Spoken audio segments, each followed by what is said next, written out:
जय श्रीमन नारायण मित्रों आज हम बात करेंगे महर्षि पाराशर द्वारा रचित बृहद पाराशर होरा शास्त्रम के अध्याय 59वें की। 59वें अध्याय में कुल 82 श्लोक है और शनि की महादशा में सभी ग्रहों की अंतरदशाओं का वर्णन है। ठीक है, तो इन 82 श्लोकों में से आज के पहले हमने 1 से लेकर 70 तक 70 श्लोकों का वर्णन कर दिया है।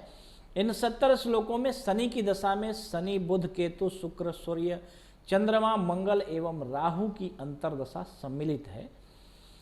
और आज हम बात करेंगे श्लोक नंबर 71वें से लेकर के श्लोक नंबर 82 तक कुल 12 श्लोकों की।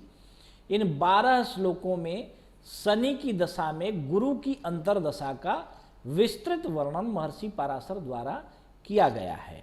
तो आज के पहले वाले वीडियोज को अगर आपने नहीं देखा है तो आप हमारे youtube.com/बालाजी ज्योतिष केंद्र इस चैनल पर जाइए, वहाँ जाकर के इन सारे वीडियोज को देखिए, अपना अध्ययन जारी रखिए। कोई भी बात अगर समझ में ना आए तो कमेंट बॉक्स में लिख करके आप हमें पूछ सकते हैं। ठीक है, तो चलिए हम आज का अध्ययन आरंभ करते हैं। महर्षि पाराशर कहते हैं अपने 71वें श्लोक में कि मंदस्यांतर्गते जीवे केंद्रे लाभ त्रिकोणगे लग्नाधिपेन संयुक्ते स्वच्छ स्वक्षेत्रगे पिवा। शनि की दशा में गुरु की अंतरदशा आपके ऊपर चल रही हो और गुरु आपकी कुंडली में किसी केंद्र, त्रिकोण या लाभ भाव में स्वराशि का हो करके या स्वक्षेत्र में हो या शुभ भावों में या फिर लग्नेश से युक्त हो तो सर्व कार्यार्थ सिद्धि स्यात् शोभनम भवति ध्रुवम महाराज प्रसादेन धनवाहन भूषणम। सभी कार्यों में आपको सफलता दिलाता है, हर प्रकार के शुभ फलों की प्राप्ति करवाता है। बड़े लोगों की सहायता से अर्थात महाराज प्रसादेन, किसी राजा अथवा राजा तुल्य व्यक्ति के सहयोग से धन एवं वाहन तथा जीवन में हर प्रकार के सुखों की प्राप्ति करवाता है। सम्मानम प्रभु सम्मानम प्रिय वस्त्रार्थ लाभकृत देवता गुरु भक्तिश्च विद्वज्जन समागमः। कहते हैं कि सम्मान, अधिकारी या राजा से प्रशंसा की प्राप्ति होना, प्रशंसा करना, प्रिय भोग्य वस्तुओं की प्राप्ति, देवताओं एवं गुरुओं के प्रति भक्ति, विद्वानों के साथ समागम होना, ये सारे शुभ फल गुरु देता है। दार पुत्रादिलाभश्च पुत्र कल्याण वैभवम षष्टाष्टम व्यये जीवे नीचे वा पाप संयुते। महर्षि पाराशर अपने 74वें श्लोक में कहते हैं कि स्त्री एवं पुत्र आदि का लाभ, पुत्र की उन्नति एवं वैभव की प्राप्ति करवाता है गुरु। परंतु यदि गुरु आपकी कुंडली में 6ठे, 8वें, 12वें में नीच गति या पाप ग्रहों से युक्त होकर के बैठा हो तो निज संबंधी मरणम धन धान्य विनाशनम राजस्थाने जनद्वेष कार्यहानिर्भविष्यति।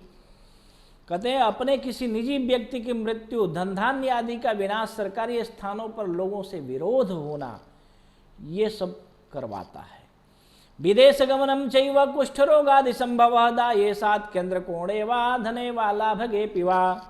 देखिए यहाँ पे एक बात बहुत विशिष्ट है, क्योंकि लोग अक्सर ज़्यादातर ज्योतिषियों के मुँह से हमने सुना है या फिर बहुत सारे पुस्तकों में कहीं कहीं हमने पढ़ा है, देखा है कि लोग कहते हैं कि बुध ही कुष्ठ रोग देता है।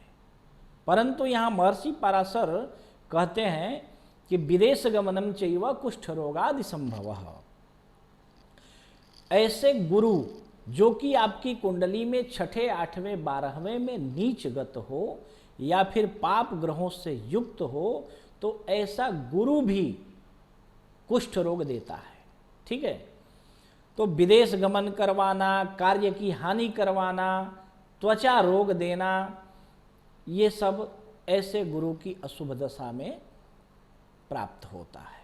ठीक है, परंतु 76वें श्लोक के दूसरे लाइन में कहते हैं कि यदि दशानाथ शनि से गुरु आपकी कुंडली में लग्न में बैठा हो, धन भाव में बैठा हो, चतुर्थ, 5वें, 7वें, 9वें, 10वें और 11वें में हो, ठीक है, क्योंकि दाये 7 केंद्र कोणे वा, ठीक है, केंद्र और त्रिकोण में हो, धन भाव में हो, लाभ भाव में हो तो विभवम दार सौभाग्यम राजश्री धन संपदा भोजनांबर सौख्यम च दान धर्मादिकम भवेत।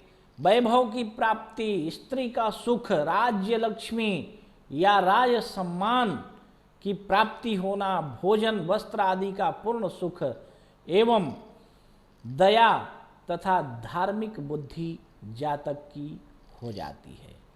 ब्रह्म प्रतिष्ठा सिद्धिश्च क्रतुकर्म फलम तथा अन्नदानम महाकीर्तेर्वेदांत श्रवणादिकम। कहते हैं कि वेद वेदांतों का ज्ञान, यज्ञ आदि कार्यों का सफल संपादन, अन्नदान, महान कीर्ति, वेदांत विद्या से संबंधित बातों को सुनने के अवसर प्रदान करवाता है। दाये सात षष्ठरंध्रे वा व्यये वा बलवर्जिते बंधुद्वेषो मनो दुखम कलह पदविच्युते। 79वें श्लोक में कहते हैं कि यदि दशानाथ से गुरु छठे, आठवें, 12वें में आपकी कुंडली में निर्बल होकर के बैठा हो तो बंधुओं से द्वेष, मन में दुख, कलह एवं पद की हानि करवाता है। कुभोजनम कर्म हानि राजदंडा धन व्यय कारागृह प्रवेशश्च पुत्रदारादि पीड़नम। 80 श्लोक नंबर 80 में महर्षि पराशर कहते हैं कि न खाने योग्य अन्न की प्राप्ति होना, छठे, आठवें, 12वें में नीच का होकर के बैठा हो तो कुभोजन अर्थात न खाने योग्य अन्न को खाकर जीवित रहना, कार्य में, हर तरह के कार्य में असफलता, राजा के तरफ से दंड की प्राप्ति होना, धन हानि होना, कारावास, पुत्र एवं स्त्री आदि को पीड़ा होना, ऐसा फल गुरु देता है। द्वितीय द्युननाथे तु देह बाधा मनोरुजा आत्म संबंधी मरणम भविष्यति न संशयः। यदि दूसरे 7वें भावेश हो गुरु तो शारीरिक कष्ट, मानसिक कष्ट एवं अपने किसी निजी संबंधी, अपने जनों की मृत्यु तक करवाता है। तददोष परिहारार्थम शिव सहस्त्रकम जपेत स्वर्णदानम प्रकुर्वेत यारोग्यम भवति ध्रुवम।